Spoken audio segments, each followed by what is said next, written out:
Assalamualaikum warahmatullahi wabarakatuh. Halo Sobat Kips, apa kabar? Semoga dalam keadaan baik-baik saja ya.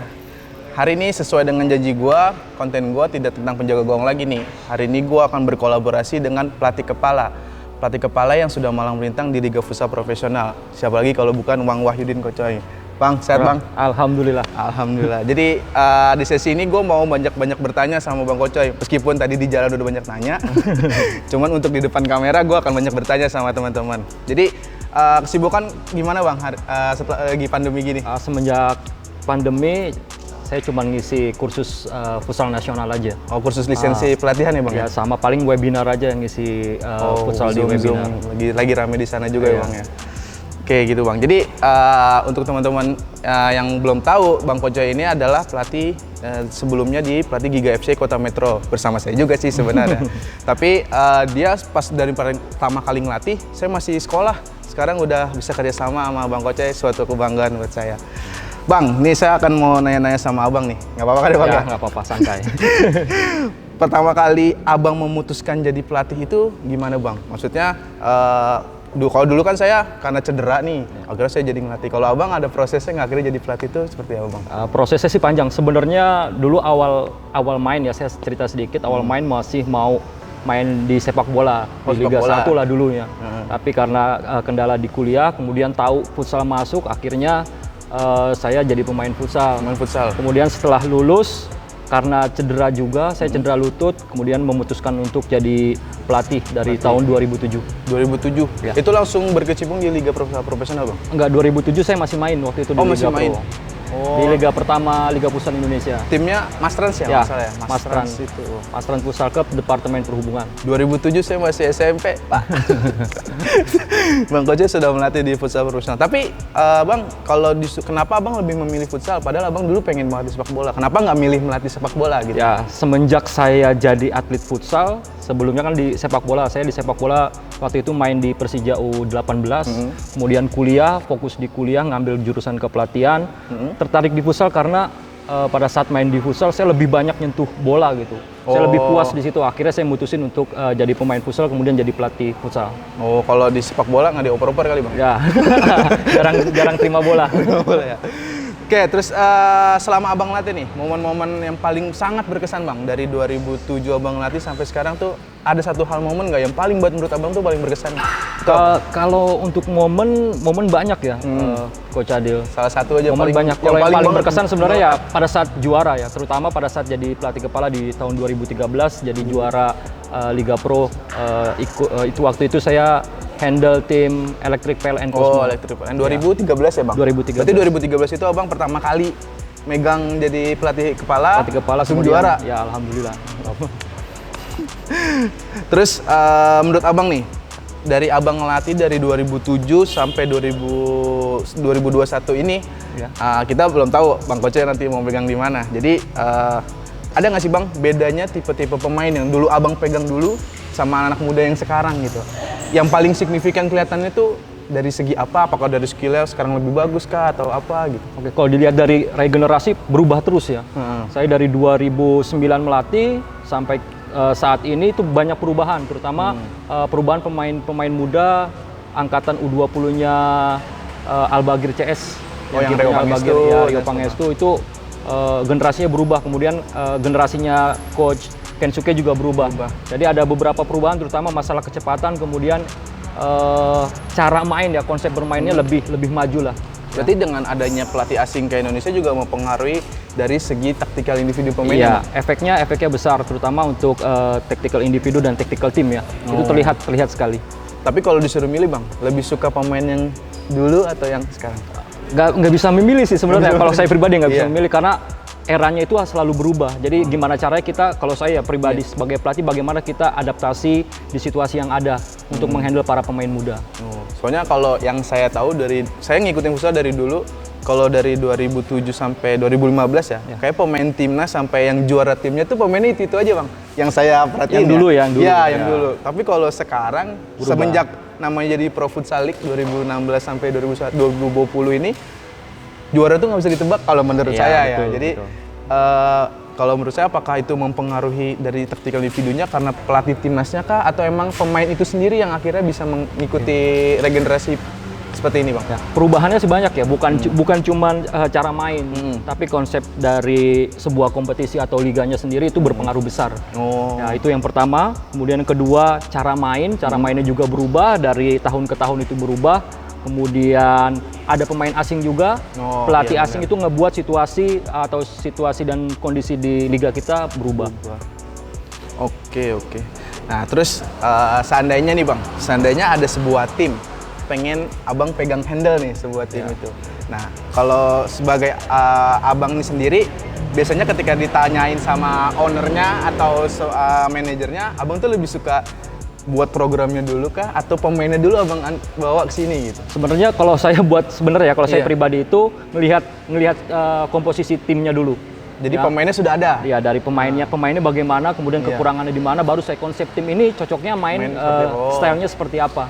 Jadi tahu pemainnya dulu, kemudian saya konsep sebuah tim. Berarti kalau misalnya ada tim yang mau datengin Abang pengennya pemain itu memang udah kebentuk pilihan Abang atau seperti apa? Tergantung situasi dan kondisi. Ada juga kan kadang tim sudah mengumpulkan pemain ya, sudah merekrut pemain, kemudian kita baru didatangkan.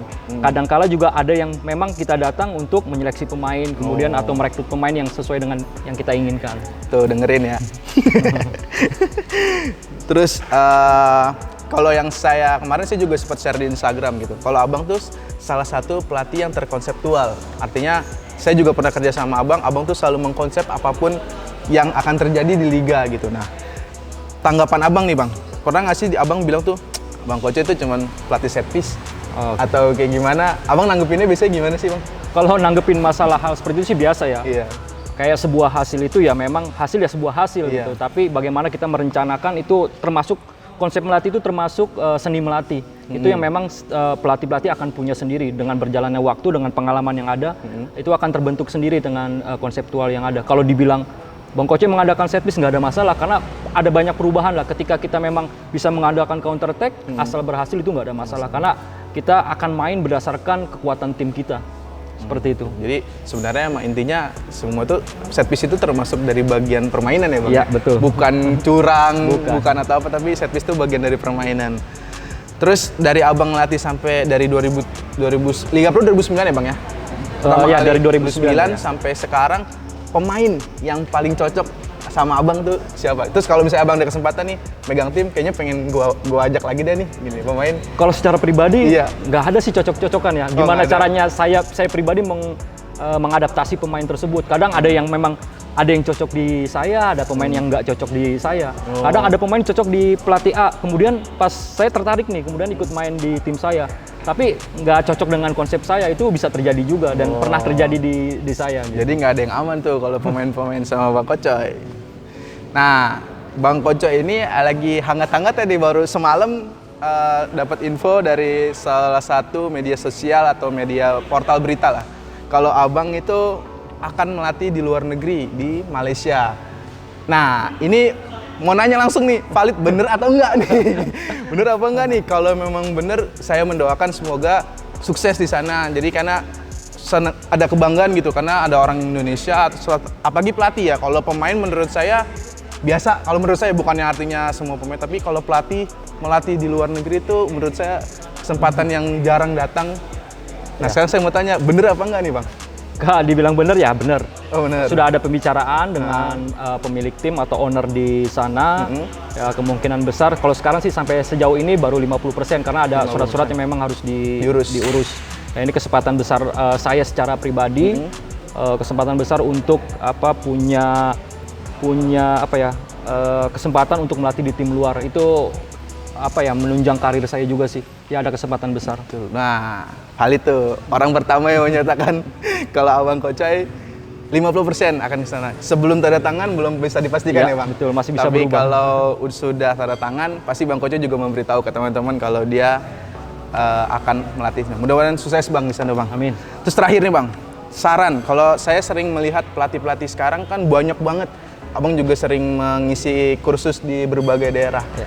Saran untuk pelatih mereka itu untuk bisa sampai ke titik melatih tertingginya di liga profesional. Mereka harus apa sih Bang bisa sampai ke situ? Kalau dilihat dari fokus Fokus ya. Intinya sih kalau kita mau melatih, kalau dari saya pribadi kita fokus. Saya pun semenjak menentukan ingin jadi pelatih itu ya saya fokusnya di dunia kepelatihan aja, nggak kemana-mana. Tapi memang di Indonesia memiliki resiko yang besar ketika kita memutuskan jadi pelatih. Kadangkala ada liga yang stop, kemudian ada hal-hal yang memang bentuknya belum seprofesional di tim luar. Itu yang memang harus disiapkan. Intinya fokus. Ya, fokus melatih. Kalau menurut Abang, dari pelatih itu bisa jadi pekerjaan yang bisa menghasilkan nggak, Bang? Kalau sampai sejauh ini ya yang saya jalanin ya alhamdulillah masih bisa asal kita fokus, kemudian memang kembali ke rezekinya. Ada kala juga teman-teman pelatih yang sempat melatih kemudian ke pekerjaan lain, balik lagi ke pelatih, itu yang saya lihat agak mundur maju. Ya akhirnya dia agak kesulitan untuk berkarir panjang di futsal. Makanya Abang bilang tadi fokus ya. Iya. Artinya kalau memang yakin di situ, jalanin dulu sampai benar-benar betul berdarah-berdarah, tapi suatu proses lah Bang ya. Dengan risiko yang ada ya. Oke, sekian dari tanya jawab dari gua dan Bang Kocoy. Mungkin teman-teman kalau ada yang mau menanyakan bisa langsung di kolom komentar atau ada tanggapan untuk teman-teman. Sekali lagi, gue berharap Bang Kocoy sama Bang Ales mana yang akan berangkat ke Malaysia besok, kita doain berikan kesehatan. Yang paling penting sehat dulu. Terus di sana dia bisa sukses, bisa cepat beradaptasi. Amin. Yang paling penting prestasinya kita tunggu, Bang. Amin. Ya Bang, terima kasih. Tapi setelah ini ada sesi tanya jawab, Bang. Jawab cepat namanya dengan saya.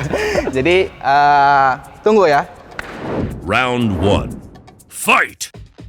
Melatih dalam negeri atau melatih luar negeri? Dalam negeri. Melatih usia dini atau melatih senior? Senior. Mancing dengan kapal besar dan nyaman atau diajak jalan-jalan ke luar negeri? Mancing dengan kapal besar. Tukang mancing soalnya. Tim kaya tapi jauh dari rumah atau tim biasa aja tapi dekat dari rumah? Tim kaya jauh dari rumah. Abang lebih suka pemain yang baru muncul atau pemain yang tua? Pemain yang baru muncul. Lebih suka pegang timnas cowok atau timnas cewek? Timnas cowok. Lebih suka set piece atau set play? Nggak bisa dua-duanya ya? Nggak bisa, Bang. Set piece. Oh, set piece.